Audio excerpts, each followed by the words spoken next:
Welcome to Eurosport's live coverage of the US 500. We're just looking through the grid at the moment. Sorry, we're just slightly late joining onto the show, but don't worry, you haven't missed anything yet. We're looking down the grid order at the moment.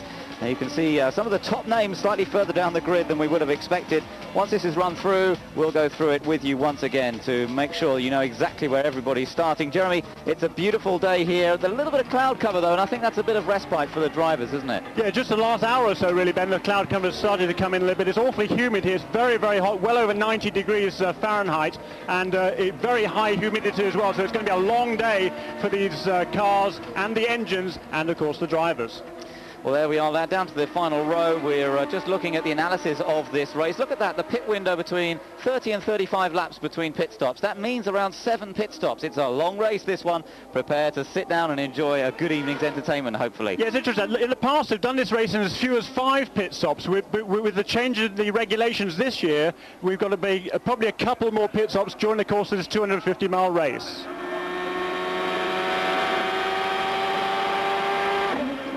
Scott Pruett leads the field around from pole position here. Let's quickly run through the grid for you. Maurizio Gugelmin is alongside him on the front row. Raul Boesel and Jimmy Vasser are on the second row. Parker Johnston and Bobby Rahal on the third. Alex Zanardi and Brian Herta on the fourth. We're not going to have time to go through the rest of the grid though, because they're coming around to start the US 597 across the line. And watch out for Jimmy Vasser from the second row. Jimmy Vasser's trying to go around the outside of both front row men, but he doesn't quite manage it as they come through, and it's Maurizio Gugelmin who just creeps ahead of the two Brahma sports cars. Maurizio Gugelmin slots into the lead in the Pac West car, the sister car to that of Mark Blundell, and Gugelmin who's been running well all weekend, but he's now coming under pressure from Scott Pruett, the pole man, trying to go around the outside of Gugelmin into turns 3 and 4, and this race starting off fantastically already, and Scott Pruett has taken the lead from Gugelmin. If we go back 2 years, that was if you substitute Maurizio Gugelmin for Alan Jr. Here it comes down the inside again, but 2 years ago Alan Jr. and Scott Pruett had a fantastic battle just like that on the very last lap.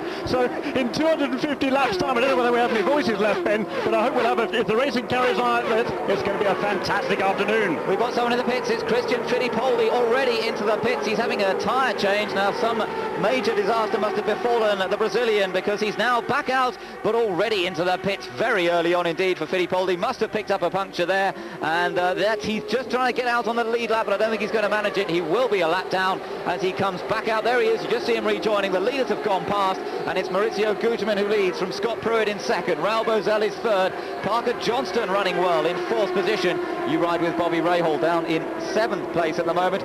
So it's Zanardi 5th, Vasser in 6th, then Rahal in 7th.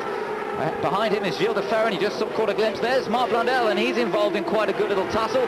And meanwhile, you ride on board with Michael Andretti, who started down in 19th, but he's already in 13th position. And in fact, he's just behind Mark Blundell. There you see Mark Blundell, Michael Andretti, with Patrick Carpentier ahead of them, and Brian Herta down on the inside. Herta's in the black and white car. Patrick Carpentier is up on the outside there in the Alimax blue and white car. And Carpentier, the Canadian, who's really experiencing his first 500-mile race here this afternoon. Jeremy, I hope that Carpentier doesn't push too hard too soon. It's a long, long afternoon ahead of them. There goes Michael Andretti past Mark Blundell. That's a battle there for 11th place, or maybe 12th place, I think that's with Carpentier in that battle as well. And yes, it is a long way to go here this afternoon. I think the engine tuners, the engine builders have probably detuned the engines maybe 400 or 500 revs over what they might normally run, but it's still very much a sprint race these days. This series is so competitive, you cannot afford to cruise along in the early stages of the race.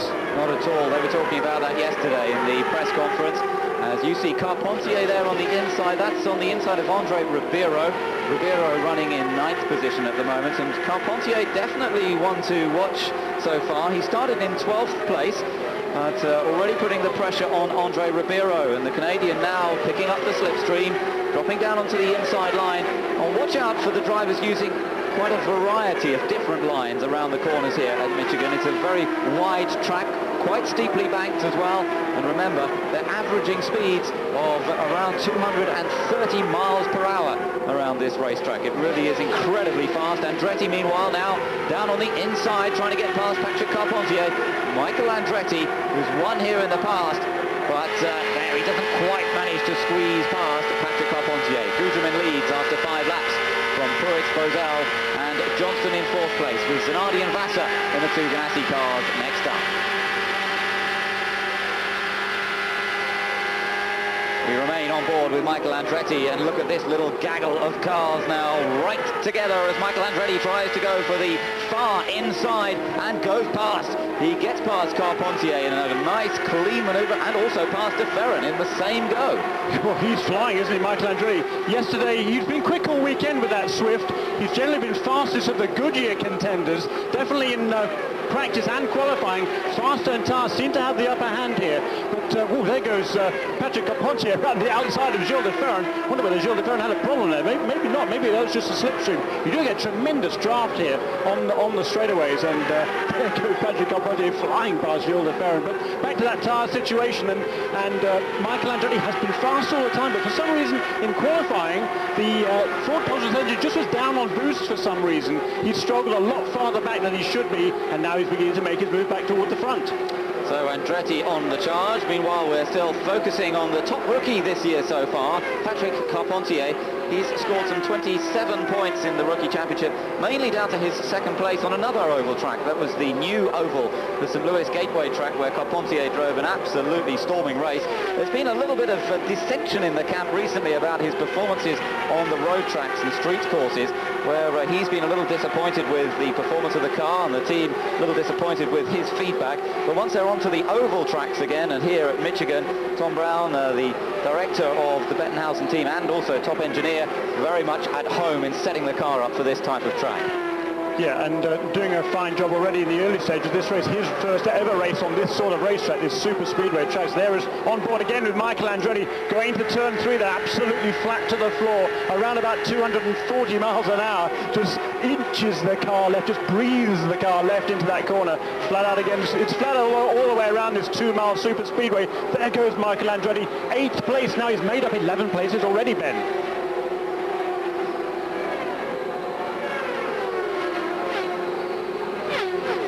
So there is Michael Andretti now trying to get past Bobby Rahal. This is the battle between the Goodyears.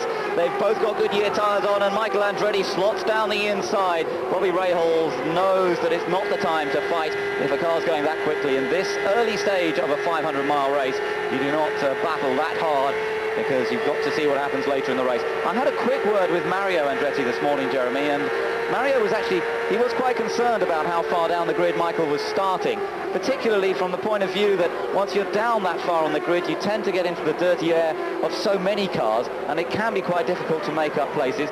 But I think Mario will be really quite happy about what Michael is doing. At the moment, we've got an engine failure that looks like PJ Jones. The Toyota power unit has expired in dramatic fashion, and he comes past our commentary position on the start-finish area of this Michigan Oval, and PJ Jones is the first retirement from this race. We've seen one pit visitor, that was Christian Fittipaldi, but PJ Jones out of the race. He's pulled it off the racetrack, and that's good news to see, but of course there could well be some remnants of oil, etc. on the track. PJ making sure he gets out of the car very quickly indeed, and Dan Gurney's team, Dan Gurney really very disappointed with the way things have been going this year. That's the 8th non-finish of this season for PJ Jones. So a great disappointment for Dan Gurney and the team. And we saw one Toyota blow up already today. That was Max Pappi's car in the warm-up this morning. So not looking good, this, for the Toyota engine manufacturer. They've opened the pit lane, but Jeremy, are we likely to see anyone coming in after 12 laps? It's a little bit early, I think. It's already a bit of a struggle to make it on this whole distance on 7 stops in any case. I think it's a little bit early for anybody to come in, unless anybody's really having a problem perhaps with the hand of the cars that might just want to make a slight aerodynamic adjustment conceivably, but I think it's a bit early for a regular pit stop, so I don't think we'll see them in just yet. Have in fact seen just a little bit of pit action while you've been away, and you can see that there's a bit more because Christian Fittipaldi's coming in. But most notable thing that's happened while you've been away is that Greg Moore suffered a fire. It looks as though Greg's race is run, Jeremy. Greg Moore into the pits. Well, in fact, I don't think he's even made it into the pits yet, has he? He's out on circuit somewhere. Yeah, I think he is. He ground to a halt out there somewhere, and seems to be a lick of flame from the back of that car. There is Christian Fittipaldi making another very quick stop also during this caution, we had both the Penske's of Paul Tracy and Al Unser Jr., they were respectively running in 16th and 18th prior to the caution. There is Greg Moore. So he's got the car, he's got the fire lit again, able to get it back into the pits, and with a bit of luck, just some routine service here, we'll see him back in the running. Well, we definitely saw flames coming out of the back of this car. Yeah, that was probably just the overrun. Perhaps it was maybe just not running cleanly, and just some unspent fuel, I think, they're perhaps being burned off on the exhaust exit, but certainly they're taking a look here. I would imagine that's probably into the electronics that are into the side pod of that car, so Greg Moore will lose another lap there. But the Penske's came in the pits, and so did Gilles de Ferran, who also, he was running along in 11th place. I'm slightly surprised to see him coming in, but then again, maybe it's a good way to get himself back up to the front of the field when in about 20 laps time, or maybe even less than that, the rest of the leaders come in under green, of course, for their scheduled service. So interesting strategy there from Derek Walker's team. Also in the pits was Michel Jourdain Jr., who's been running well all weekend. So there you can see our race leader is Maurizio Gugelmin at the moment, and the Brazilian has been driving superbly well all weekend. They've made quite a few changes on the car from when they started out on Friday, and Maurizio likes to run the car a little bit more loose than Mark Blundell. I know, speaking to Mark's engineer, Alan McDonald, a little bit earlier, they've been struggling a little bit with the back end of the car, feeling unstable. Trying to solve that, though, they've ended up with a bit too much understeer, whereas Maurizio seems to be able to drive it a bit looser. He doesn't seem to mind that so much. Yeah, interesting. And interesting too is that the two Pac West teammates actually chose a different Firestone tyres. Most of the field is on the softer tyre, the option tyre, including Maurizio Gugelmin there at the front of the field. Mark Blundell, however, along with Greg Moore, I think he was the only other one to choose the harder of the two Firestone tyres. Blundell was running around pretty happily. He's gone up to 12th place. Dario Franchitti, meanwhile, has moved up very well indeed from his starting position of 13th. He dropped back a little bit in the first couple of laps just to settle himself down, I think, and he's since moved up. He's just ahead of Mark Blundell now in 11th place. So both of those guys running well. The two Brits running pretty well here. Interesting, they were on the front row together, of course, last weekend in Toronto, just 1 week further on, and there they are running down in 11th and 12th places. But this is a very long race, 500 miles, and all sorts of things can happen, but it does look as though it's rather over for the Canadian Greg Moore, and that's a great shame, because remember, Greg running 4th in the championship, and it's been a little bit disappointing for him in the last two races. Things have just gone away from him a little bit. He had a retirement in the last race in Toronto, which of course has dropped him down the championship table somewhat. He failed to finish in Cleveland as well, and that came on the back of a good run of success that saw him finish 5th and have 2 wins in both Milwaukee and Detroit. Very, very disappointing for the young driver there. 2 wins this season already, and very much in the thick of the championship challenge, but this will be a major blow to his title aspirations. So going on round behind Gugelmin, Scott Pruitt still running reasonably well up amongst the leaders after that excellent pole position that he scored yesterday. There is Mark Blundell, and a fantastic performance we've seen from Mark over the last few races, capped with that wonderful win by Mark Blundell in Toronto, where he just controlled the whole race from start to finish. He managed to avoid the spinning Franchitti in the earlier part. Hopefully we can hear from PJ Jones in the pits. Well, I think I'd be coming to my Castrol teammate, John Porsche, down in flames, but we're running good. I thought we had a good car for the race, 500 miles. In our situation, I felt we were running pretty good, and it just the motor let go, and nothing I could do. I was glad I was underneath Salas, and I think more, and I thought, oh man, it was a bad time for the motor to go, but it's just too bad. The team's working hard. Toyota's doing a great job trying to develop this engine, and we still got a long road to go. A lot of people forget, Danny Sullivan, that it took Honda a little bit of time to gain on this kart series. So PJ Jones into the pits, and after that dramatic fire, there's Andre Ribeiro into the pits, Jeremy. That's interesting. Ribeiro was running reasonably well up, wasn't he? Yeah, he was running 9th place actually, and I think the Tasman team's just decided, no, that's 17 laps they've done now. Did probably 12 at full racing speed, so another 10 or 12 laps before they're going to have to make pit stops in any case. So I think probably a smart move by Steve Horn there and the Tasman team to bring Ribeiro into the pits. He's been very, very fast all weekend as Ribeiro in that LCI Reynard. And I think he of course won the race here last year, won the Michigan 500 last year, the Marlboro 500, and he'd always run strongly at this racetrack, and Steve Horn's a pretty shrewd character, so I think an interesting piece of strategy there, following the move of course of Derek Walker and the Penske team, so he's in fairly good company, isn't he? He is indeed. Just watching them coming round, they're obviously touring round, or it looks like they're touring. They'll still be doing over 100 miles an hour, but remember, when they're flat out round here, as we mentioned, they're averaging 230 miles an hour, over 240 down down the straight.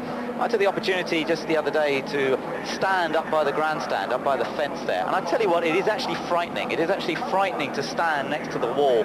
It's a combination of the speed. It really is like an aircraft speed as it goes past you, which of course it is at 240 miles an hour, but it's the noise as well, both from the engine and from the wind noise as the car rushes past.